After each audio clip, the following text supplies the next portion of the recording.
अचानक लेह की गलियों में आग क्यों लगी? 4 लोगों की मौत। क्या ये सिर्फ एक स्थानीय दुर्घटना थी? क्या सोनम वांगचुक चाइनीज एजेंट हैं?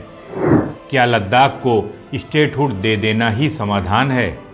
क्या हमारा लद्दाख बाहरी ताकतों के निशाने पर आ गया है?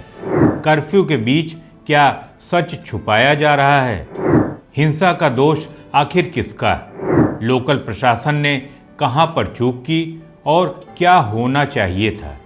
देशभक्ति और आरोपों के बीच संतुलन कैसे बनाएं? आज हम इन्हीं सवालों का जवाब तलाशेंगे और सच को निकालने की कोशिश करेंगे। इस वीडियो में मैं इस समस्या का समाधान, जवाबदेही और आगे की राह निकालने की भी कोशिश करूंगा।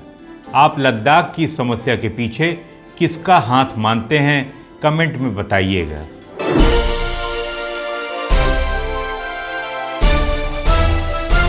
Audio Jungle.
नमस्कार, मैं हूं संतोष और आप देख रहे हैं बात नीति, जहां हम आपको देते हैं राजनीति और भू राजनीति की गहरी समझ बिना किसी लाग लपेट के। दोस्तों, आज हम बात करेंगे लेह लद्दाख के उस दिन की जब पहली बार इस क्षेत्र ने इतनी बड़ी हिंसा देखी। 4 लोगों की मौतें, दर्जनों घायल, बीजेपी का स्थानीय दफ्तर और कुछ सरकारी इमारतें आग के हवाले हो गईं। नेताओं के दफ्तर, सुरक्षा जवान और शांतिप्रिय नागरिक एक ही मैदान में टकरा गए और जवाब में प्रशासन ने कड़े कदम उठाए। कर्फ्यू, पाबंदियां और बड़े पैमाने पर गिरफ्तारी। आरोप है कि आंदोलन को भड़काने में बाहरी राजनीतिक ताकतों और कुछ स्थानीय नेताओं की भूमिका रही। कांग्रेस के एक स्थानीय काउंसलर का उकसाने वाला बयान सामने आया। तेरे आ रहे सीआरपीएफ दरुंग स्टोंग क्यों ना क्यों लाख क्यों ना क्यों ची केस तंग तंग बीजेपी ऑफिस खोना आयो से कोंसा थम से फीत और दो क्या मतलब गरंग गरु जिल्ला तंग तंग जजले मजानी मी पूरा ठीक है निजे ऑफिस ले योमत निजे ऑफिस ना कोंसा थम से फीत ले जुलूस हम ना जुआ फले चंगतंग नुब्रा शम गरु सन युतकन उसको चिकता ले आले। और पर्यावरण कार्यकर्ता सोनम वांगचुक पर भी लोगों को आंदोलित करने के आरोप लगे। सोनम वांगचुक के जिस तरह से चीन, पाकिस्तान, बांग्लादेश और कांग्रेस के साथ संबंध रहे हैं, उनके एनजीओ के खातों में जिस तरह से फर्जी लेन देन के तथ्य सामने आए हैं, ये सब उन्हें संदेह के घेरे में ले आते हैं। इसलिए इस हिंसक आंदोलन के पीछे जिनके भी हाथ हैं, उनकी गहन जांच होना अति आवश्यक है। दोस्तों, ये कहानी है एक शांत पहाड़ी इलाके की, जिस पर पिछले 78 सालों से केंद्र और राज्य सरकारों की नज़र या तो पड़ी ही नहीं और या तो पड़ी तो बहुत ही कम पड़ी। उम्मीदें लंबित रहीं और आज़ादी के बाद हुई राजनीतिक फेरबदल का असर वहाँ के लोगों के सब्र पर बहुत ही भारी पड़ गया। बरसों से झेल रहे लद्दाखियों के अंदर का वही दबाव, वही आशाएं और वही तीखा गुस्सा एक दिन सड़कों पर फूट पड़ा और जो नहीं होना चाहिए था वही हुआ। लेकिन जो भी हुआ वो ठीक नहीं हुआ। लद्दाख, जो हमेशा अपनी बर्फीली खामोशी और पिन ड्रॉप साइलेंस के लिए जाना जाता है, अचानक 24 सितंबर को हिंसा की आग में जल उठा। जहां कभी लोग ऊंचाई और कम ऑक्सीजन की वजह से धीरे धीरे चलते हैं, वहां गुस्साई भीड़ ने बीजेपी दफ्तर, सरकारी इमारतों और सीआरपीएफ वाहनों को आग के हवाले कर दिया। 4 लोगों की मौत हुई, 70 से ज़्यादा घायल हुए। ये वही इलाका है जो 2019 तक जम्मू कश्मीर का हिस्सा था, लेकिन वहाँ कभी भी आतंक या पत्थरबाजी की खबर नहीं आती थी। फिर ऐसा क्या हुआ कि अचानक इतनी हिंसा भड़क उठी, जबकि 6 अक्टूबर को सरकार के साथ इन्हीं मुद्दों पर वार्ता होने वाली थी। लेकिन ये विस्फोट अचानक नहीं हुआ। सोनम वांगचुक जैसे लोकल सोशल एक्टिविस्ट की अगुवाई में 15 दिनों से भूख हड़ताल चल रही थी और मांगे थीं स्टेटहुड और लद्दाख को छठे अनुसूची में शामिल करने जैसी संवैधानिक गारंटी, ताकि स्थानीय ज़मीन, पर्यावरण और रोजगार की रक्षा हो सके। पर जब लोगों की उम्मीद और गुस्सा मिलते हैं, खासकर युवा पीढ़ी के बीच, तो पैमाना झट से बड़ा हो जाता है। वही शांतिप्रिय आंदोलन कुछ हिस्सों में अलग रुख रखने वाले समूहों की वजह से हिंसक हो गया और फिर युवा पीढ़ी हजारों की संख्या में बाहर आ गए। मगर ये युवा पीढ़ी का बड़ास था, एक तरह का जेनजी रेवोल्यूशन, जो कि उनको सड़कों पे लाया। दोस्तों, आज देश के सामने एक दोहरी चुनौती है। एक तरफ हमारी सीमाएं, हमारी सुरक्षा और लोकतांत्रिक व्यवस्था, और दूसरी तरफ हमारे नागरिकों की जायज़ शिकायतें। प्रशासन ने सुरक्षा व्यवस्था कड़ी कर दी, सड़कों पर फोर्स भेजी और कई इलाकों में सार्वजनिक रूप से एकत्रित होने पर भी रोक लगाई गई। साथ ही हंगामे में घायल हुए लोगों का इलाज, जांच और तफ्तीश भी शुरू कर दी गई।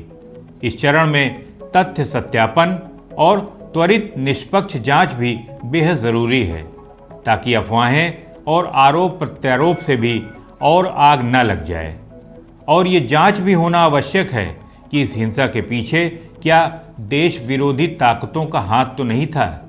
दूसरी बात जो उठ रही है कि क्या ये केवल स्थानीय गुस्सा है या बाहरी ताकतें इस आंदोलन में शामिल हैं।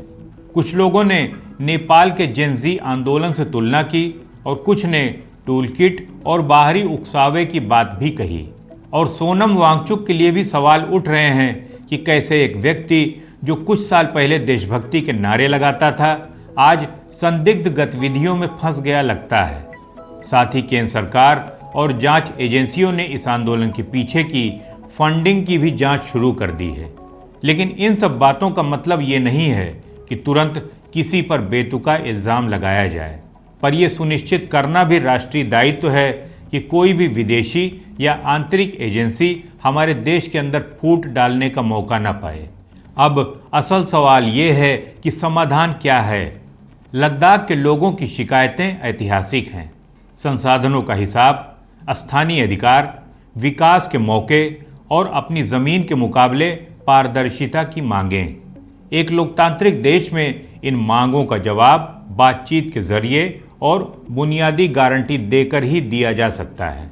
और अगर कानूनन या संवैधानिक रूप से स्टेटहुड या छठी अनुसूची जैसी व्यवस्था देना संभव है, तो उस रास्ते के बारे में भी केंद्र सरकार को गंभीरता से विचार करना चाहिए और लद्दाखियों के साथ बातचीत करके समस्या का समाधान ढूंढना चाहिए। अक्सर अनदेखी और टालमटोल की वजह से चोट की जगह घाव बन जाता है। सरकार के पास मौके हैं, पैकेज, चुनावों की रूपरेखा या अंतरिम शासन, जो भी शीघ्र लागू किए जा सकते हैं उसे करना चाहिए, ताकि सड़कों पर उतरने वाले लद्दाख के लोगों का भरोसा वापस लौट सके। लेकिन साथ ही मेरा यहाँ पर यह भी साफ कहना ज़रूरी है कि हिंसा, आगजनी और किसी की जान लेना कभी भी राजनीतिक हल नहीं हो सकता। जो भी इस घटना में शामिल अपराधी हैं, उनकी सज़ा कानून के मुताबिक होनी ही चाहिए। और जिन नेताओं ने लद्दाख के लोगों की भावनाओं को हवा दी, उनके बयान और भूमिका की भी निष्पक्ष जांच होनी चाहिए। हम सब का ये फ़र्ज़ है कि हम देश के हित में सोचें। लद्दाख की आवाज़ को दबाना भी सही नहीं है और बाहरी तत्वों को अंदर घुसने देना भी सही नहीं है। जिम्मेदारी दोनों तरफ है, केंद्र की नीतियों में पारदर्शिता और स्थानीय नेतृत्व की जवाबदेही। दोस्तों, मेरा यही विचार है कि लद्दाखियों की शिकायतें जायज़ हैं और उन्हें संवैधानिक और प्रशासनिक तरीके से हल किया जाना चाहिए, पर जो रास्ता चुना जाए वो शांति और कानून के दायरे में होना चाहिए।